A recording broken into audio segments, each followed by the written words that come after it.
চট্টগ্রামের কোন মেলাতে গিয়ে মাত্র 10 টাকা থেকে শুরু করে আপনারা এত রকমের নিত্য প্রয়োজনীয় জিনিসপত্র কিনতে পারবেন, সাথে বিশাল বড় এই নাগরদোলাতে চড়তে গিয়ে এরকম একটা বিপদে কিভাবে পড়ে গেলাম সবকিছু নিয়ে থাকছে আজকের ভিডিও। হেই এভরিওয়ান, আসসালামু আলাইকুম। আশা করি সকলেই আপনারা অনেক অনেক ভালো আছেন। আজকে চলে এসেছি চট্টগ্রামের পলো গ্রাউন্ডে অবস্থিত গ্রামীণ দেশীয় পণ্য প্রদর্শনী ও বিক্রয় মেলা 2025-এ। চলো বন্ধুরা, আর দেরি না করে 10 টাকার একটা টিকিট নিয়ে সোজা আমরা ভিতরে চলে যাব, আর আপনারাও আমাদের সাথেই চলুন। মেলায় ঢোকার শুরুতেই আপনারা সুন্দর একটা দোকান দেখতে পাবেন, যেখানে ছিল ঘর সাজানোর মতো অনেক রকমের জিনিসপত্র। আমার কাছে এই আয়নাগুলো খুবই সুন্দর লেগেছে। এছাড়াও ভিতরের ছোট্ট গিটাও কিন্তু খুবই দারুণ লাগছিল। সাধারণত মেলাতে আসলে আমরা প্রত্যেকবারই একই জিনিস দেখতে পাই, তবে এই মেলাতে ভিন্ন কি কি আছে সেটাই আপনাদের সাথে তুলে ধরার চেষ্টা করব। ঝর্ণা দেখানোর পর আমরা এমন একটা স্টলে চলে যাব, যেখানে আপনারা মাত্র 10 টাকা থেকে শুরু করে পছন্দের ছোটখাটো জুয়েলারি গুলো কিনতে পারবেন। এখানে অবশ্য অনেক রকমের টয়স আছে, যেটা নিয়ে আমরা একটু পরে কথা বলবো। টয়সের পাশাপাশি এখানে কিন্তু সুন্দর সুন্দর কলম, পেন্সিল, কাটার, রাবার আরো অনেক কিছু রয়েছে, যেটা কিন্তু বাচ্চারা অনেক লাইক করবে। ছোট্ট চিরুনির দামও ছিল মাত্র 10 টাকা। মেলাতে আসলে বিশাল বড় এই নাগরদোলা দেখে আমার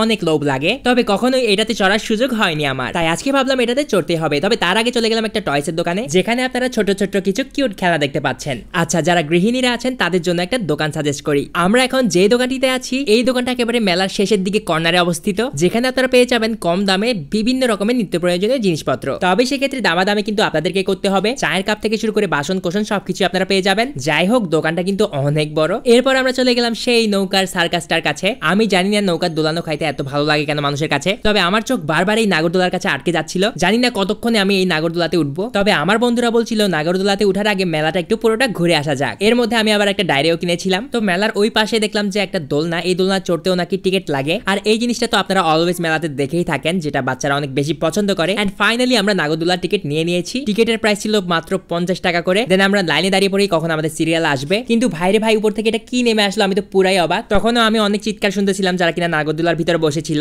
এর পাশেই কিন্তু মজাদার নাগা ঝালমুড়ি বিক্রি করছিল। যেহেতু সময় স্বল্পতা, সিরিয়ালে দাঁড়িয়ে পড়েছি, তাই ঝালমুড়িটা না খেয়ে সোজা বসে পড়তে হলো। আর এরপরেই শুরু হয় আমার আসল পরীক্ষা। নাগরদোলা আসলে উপর থেকে যতটা আস্তে দেখা যায়, ভিতরে গেলেই বোঝা যায় এটার স্পিডটা কত বেশি ছিল। উপরে ওঠার সময় খুব একটা ভয় লাগে না, যখন নিচে নামা শুরু করে তখন এত ভয় লাগে, আমি পুরো চিৎকার করতে করতে শেষ। এখন আমি বুঝতে পেরেছি আগের সিরিয়ালে যারা ছিল তারা কেন এত বেশি চিৎকার মারছিল। এখান থেকে নেমে আমার মাথা ঘুরানো শুরু করলো। যাই হোক, কি আর করার, নিজেকে সামলিয়ে এরপর আমরা চলে গিয়েছিলাম একটা বাসন কোসনের দোকানে। এখানের বাসনগুলো খুবই সুন্দর এবং ইউনিক ছিল, তবে দামটা এই দোকানে একটু বেশি। চট্টগ্রামের এই পণ্য প্রদর্শনী মেলা এখনো ওইভাবে জমজমাট হয়ে উঠেনি, তবে এখানে যে স্টিলের পাত্রগুলো ছিল বা চামচগুলো, সেগুলো কিন্তু অনেক সুন্দর ছিল। এখানে আমাদের বয়সী মানুষের চাইতে গৃহিণীদের ভিড়টা একটু বেশি ছিল। তো এরপর আমরা আরো একটা দোকানে চলে যাই। আমি এদিকে খেলনা একটা নিয়ে দুষ্টামি করছিলাম। তবে একই দোকানে বিভিন্ন রকমের ঘড়ি, সানগ্লাস আরো অনেক কিছুই পাওয়া যায়। তবে আমি মনে করি না যে এখান থেকে এই জিনিসগুলো কেনা খুব একটা ওয়ার্থ ইট হবে। এই ঘড়িগুলো দেখে ছোটবেলার কথা মনে পড়ে যায়। আগে আমি এই ঘড়িগুলো পড়তাম, আর অনেকের বাসায় হয়তো এরকম লাল টুকটুক একটা ছোট্ট টেডি তো পেয়ে যাবেন। এখানে অবশ্য বিভিন্ন রকমের ঘর সাজানোর ফুলদানি থেকে শুরু করে আরো অনেক জিনিসপত্র আপনারা পেয়ে যাবেন। এছাড়াও রয়েছে মহিলাদের বিভিন্ন রকমের বোরখা এবং হিজাবের কালেকশন। সো